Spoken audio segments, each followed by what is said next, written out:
Just over a month until the Republican National Convention in Milwaukee, and the GOP's candidate for president, Donald Trump, is reportedly criticizing the city, though his campaign says the comments are being taken out of context. Punchbowl News' Jake Sherman says the former president said, quote, "Milwaukee, where we are having our convention, is a horrible city," end quote, in a statement to House Republicans. But Trump's press team says he was explicitly referring to the problems in Milwaukee, particularly violent crime and voter fraud. When asked about the remarks, this was Milwaukee's Mayor Cavalier Johnson's response.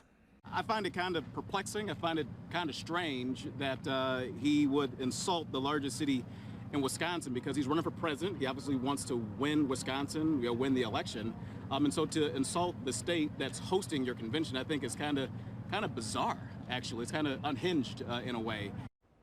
The Republican National Convention will be held in downtown Milwaukee Monday, July 15th through Thursday, July 18th.